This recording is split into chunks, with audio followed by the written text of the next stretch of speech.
ಸ್ವಲ್ಪನೂ ಮಸಾಲೆ ಇಲ್ಲದೆ ಈ ತರ ಅವರೆಬೇಳೆ ಸಾಂಬಾರ್ ಮಾಡಿದ್ರೆ ಒಂದಲ್ಲ ಇನ್ನೊಂದು ಮುದ್ದೆ ಬೇಕು ಅನ್ಸುತ್ತೆ, ಅಷ್ಟು ಚೆನ್ನಾಗಿರುತ್ತೆ.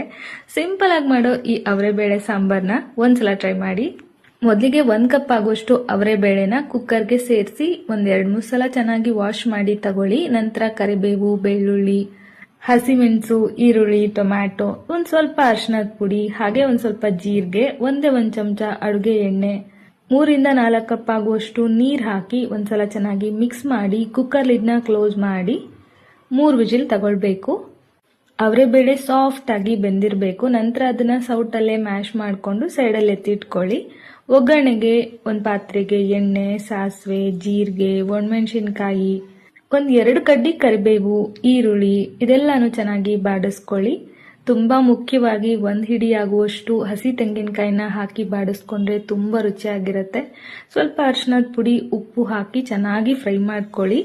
ತೆಂಗಿನಕಾಯಿ ಹಸಿ ವಾಸನೆ ಎಲ್ಲ ಹೋಗೋವರೆಗೂ ಫ್ರೈ ಮಾಡ್ಕೊಂಡು ಇದಾದ ನಂತರ ಒಂದ್ ಸ್ವಲ್ಪ ಕೊತ್ತಂಬರಿ ಸೊಪ್ಪನ್ನ ಕೂಡ ಹಾಕಿ ಬಾಡಿಸ್ಕೊಳ್ಳಿ. ನಂತರ ಬೇಯಿಸಿಟ್ಕೊಂಡಿರೋ ಬೇಳೆ, ಬೇಕಾದ್ರೆ ಒಂದ್ ಸ್ವಲ್ಪ ನೀರು, ಕೊನೆಯಲ್ಲಿ ಮತ್ತೊಂದ್ ಸ್ವಲ್ಪ ಕೊತ್ತಂಬರಿ ಸೊಪ್ಪು ಹಾಕಿ ಕುದಿಸ್ಕೊಂಡ್ರೆ ಆಗೋಯ್ತು.